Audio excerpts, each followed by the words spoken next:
Você sabia que a maioria das pessoas que entram em problemas financeiros desconhece ferramentas básicas de gestão de dinheiro, como o orçamento doméstico? Neste vídeo eu vou te apresentar 4 passos para que você elabore um orçamento doméstico efetivo. É sempre um prestígio ter a sua audiência. Bora pro vídeo. A primeira coisa que você precisa fazer é pegar uma folhinha de papel ou uma planilha, se você tiver habilidade com planilhas. Se você não tiver, não tem problema. Isso não é desculpa para que você não faça o orçamento. Então, a primeira coisa que você vai fazer é anotar aqui suas receitas, na sua folha de papel, na sua planilha. As receitas são todas as verbas que você recebe, todo o dinheiro que você recebe, seja um amigo que está pagando a você um empréstimo, seja o seu salário, seja o produto da venda de alguma coisa que você vende, qualquer dinheiro que você receba vai constar nesta coluna de receita. Na outra coluna, você vai listar todas as suas despesas. Agora, o importante é que no primeiro mês que você vai fazer isso, você vai apenas anotar. Lembre-se que o primeiro passo é dividir suas receitas e suas despesas, para que você tenha ciência da sua verdadeira situação financeira.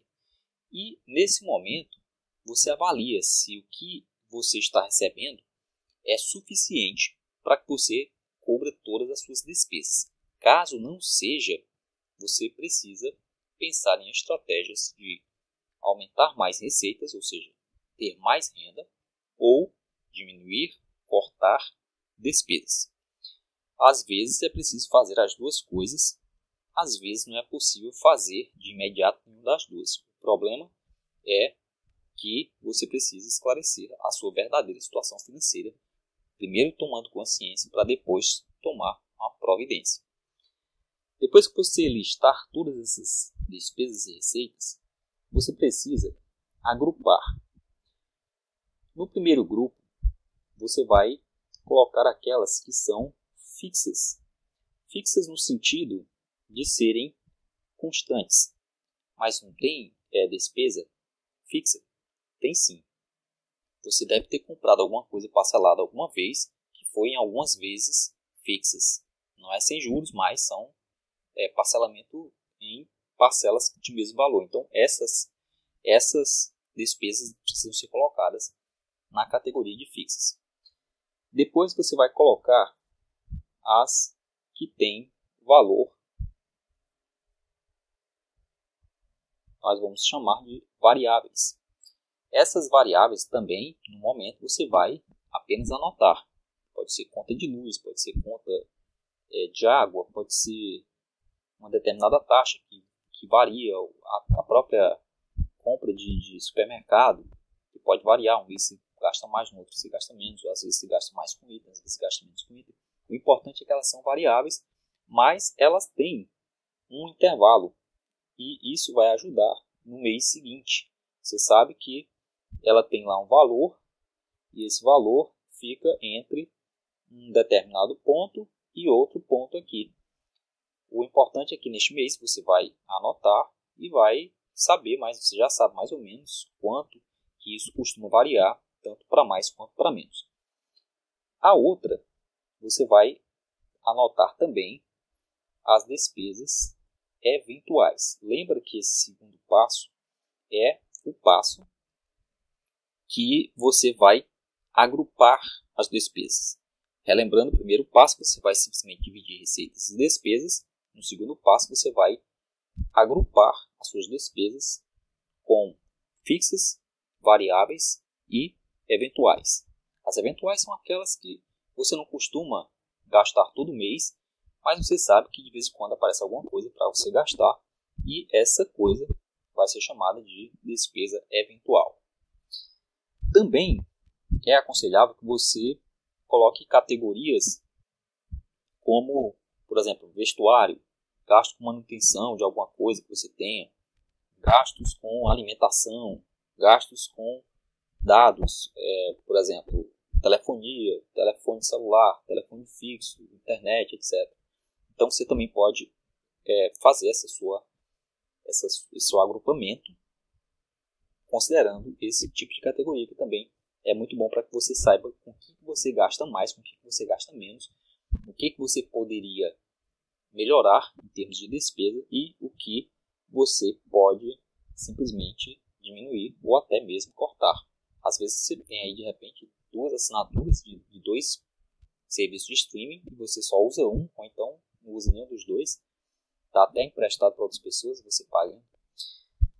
O terceiro passo é você fazer a sua análise da situação. Então você vai simplesmente aqui analisar o que você gasta e com o que você gasta. Mas essa análise, ela tem de ter algum parâmetro para que você possa se orientar. Então, nessa análise, você vai colocar aqui o que é prioridade para você, o que é necessário e o que é desejo. Quando você categoriza, faz uma análise do que você está gastando e consegue colocar em cada coluna o que de fato é prioridade, você não pode deixar de pagar, o que é necessário, mas talvez você não possa ou precise deixar para pagar depois, e o que é desejo, que às vezes você não precisa atender aquele desejo exatamente nesse momento, você pode deixar para depois, você pode pensar num outro momento para realizar esse desejo. E o orçamento é uma ferramenta excelente para que você possa realizar esses desejos sem passar sufoco. A ideia é que você seja um excelente gestor do dinheiro, que você consiga administrar muito bem o seu dinheiro. O quarto e último passo é o planejamento do mês seguinte. Nesse planejamento, você vai fazer estimativas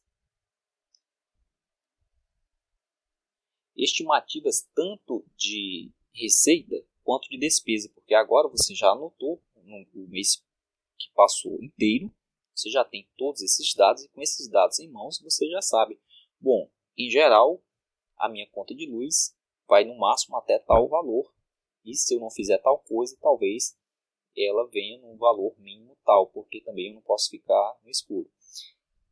A minha conta de condomínio é fixa, eu sempre ela é necessária pagar, não tem como, prioridade talvez, não tem como deixar de pagar. E assim você vai planejar colocando as suas estimativas tanto de gastos quanto de receitas. E assim você também vai conseguir fazer o seu planejamento de longo prazo, que é onde você vai colocar as coisas que você quer fazer, que você deseja fazer, mas que podem esperar para daqui a 6 meses, daqui a um ano, que você possa concretizar a condição ou a quantidade de dinheiro suficiente para que você realize esse sonho, esse seu desejo, de forma que você possa se sentir realmente bem, sem ter nenhum tipo de problema com contas para pagar, contas atrasadas, pessoas cobrando dívidas que você eventualmente tenha feito para sanar alguma emergência, alguma coisa assim, e até mesmo para que você possa guardar e investir para que você consiga planejar o seu futuro e conseguir uma situação financeira realmente equilibrada. Então esses são os 4 passos. Primeiro passo, dividir receitas e despesas. Segundo passo, categorizar ou agrupar essas despesas em fixas, variáveis e eventuais. Estabelecer no terceiro passo o que é prioridade, o que é necessário e o que é desejo, para que você não confunda essas coisas. E no quarto e último passo, você vai planejar o mês seguinte, fazendo suas estimativas de despesas, estimativas de receitas e também fazer o seu planejamento de longo prazo. Desejo a você uma excelente aprendizagem e até o próximo vídeo.